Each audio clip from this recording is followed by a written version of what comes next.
पत्नी और 2 बच्चों की हत्या कर फरार होने वाला अमित हुआ हरियाणा से गिरफ्तार। थाने पुलिस क्राइम ब्रांच यूनिट 5 की बड़ी सफलता।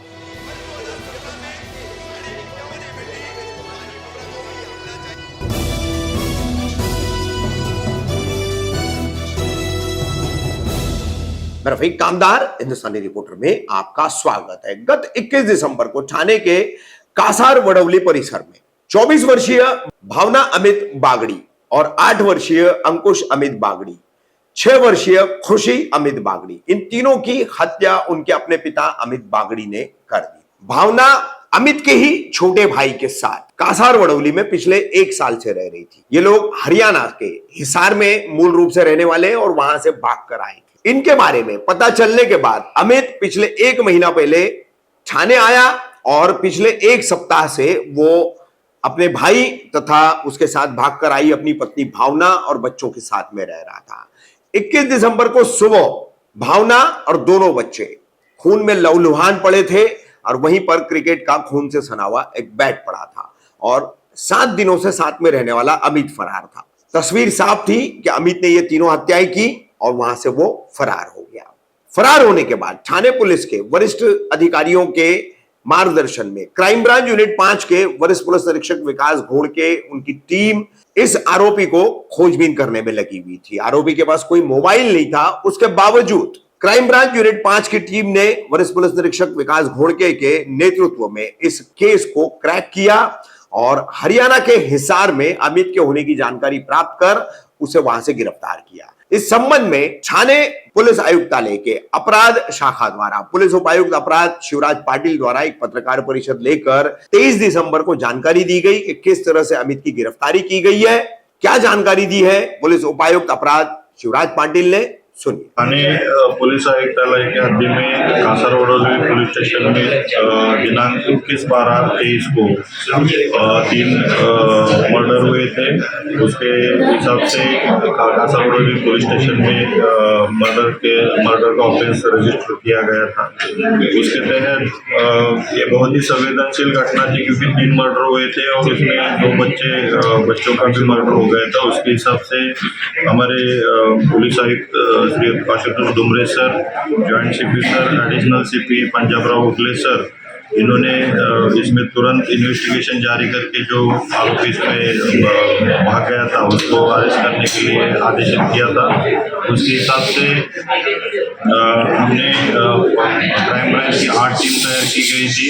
उसका नेतृत्व एसीपी नीलेश सोनवने साहब कर रहे थे और यूनिट 5 के सीनियर पे विकास घोड़के उसको लीड कर रहे थे।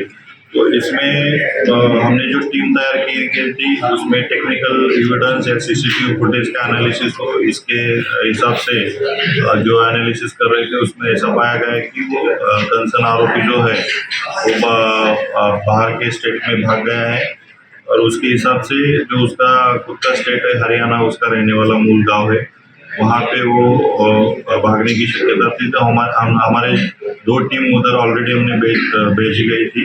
तो उसके हिसाब से ये ट्रेन से वहाँ पे गया था। तो हमने जो हमारी टीम ने इन्वेस्टिगेशन में बहुत ही अच्छा इसमें इन्वेस्टिगेशन करके उसमें उसको 48 आवर्स में हमने उसको अरेस्ट किया है। हिसार रेलवे स्थानक पे जब वो वहाँ पे उतरना चाहता था तब हमने उसको अरेस्ट किया। तो एक बहुत ही अच्छा डिटेक्शन यहाँ पे क्राइम ब्रांच के ये सभी ऑफिसर ने यहाँ पे किया है। इसमें जो सब ऑफिसर इन्वॉल्व थे उसमें API Bhushan Shinde, API Pallavi Dage, API Avinash Mahajan, PSI Tushar Mane, PSI Sunil Ahire, API Sunil Tarmale, API Bhushan Kapadnis, senior पे रावरानी और सीनियर पे योगेश आवाड़, ऐसे पूरे हमारी टीम ने यहाँ पे काम किया। अभी उसको हमने अरेस्ट किया है, उसका इंट्रोगेशन चल रहा है। इंट्रोगेशन के दौरान ऐसा पता चला कि उसका जो पहली शादी हुई, बाद में 3-4 साल के बाद उसकी जो वाइफ थी वहाँ से भाग गई और उसके भाई के साथ भाग गई थी।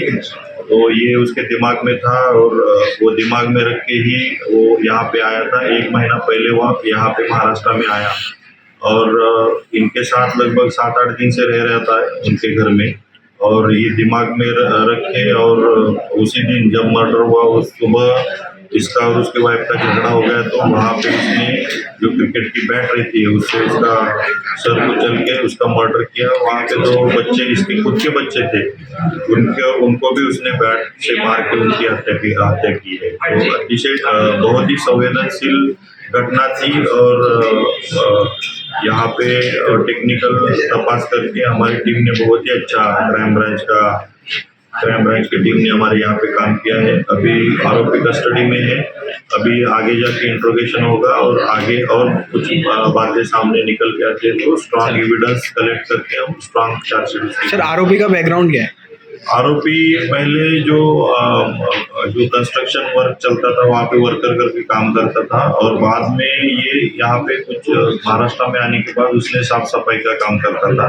तो बाकी उसका कुछ ये नहीं था, बैकग्राउंड क्रिमिनल कुछ है नहीं, लेकिन जो उसके दिमाग में ये था और थोड़ा ये नशा भी करता था वो, तो ऐसा टोटल उसका बैकग्राउंड है। लेकिन उसका क्रिमिनल बैकग्राउंड अभी तक तो सामने नहीं आया, लेकिन इन्वेस्टिगेशन अभी जारी है। सर आरोपी के पास मोबाइल नहीं था तो आरोपी को किस तरीके से डिटेक्ट किया? निश्चित रूप से टेक्निकल एविडेंस हमारे पास बहुत कम था, लेकिन जो हमारा बाकी लोगों से कांटेक्ट, उसका कहाँ पे जाना आ जाना हो सकता है, ये सब दिमाग में रख के हमारी टीम ने पूरा बहुत ही अच्छी तरीके से उस पर काम करके उसका जो गांव है पुराना वहाँ पे ट्रैप लगा के या यहाँ से कहाँ पे जा सकता है, इसके हिसाब से टेक्निकल एविडेंस भी इसमें शामिल है और उनका पर्सनल इंटेलिजेंस पे ऑफिसर ने जो हमारे लोगों ने यूज किया है उसके हिसाब से हम उसको पकड़ सकते हैं। सर आरोपी नशा करता था तो किस तरीके का नशा करता था, जैसे मेडिसिन नशा करता था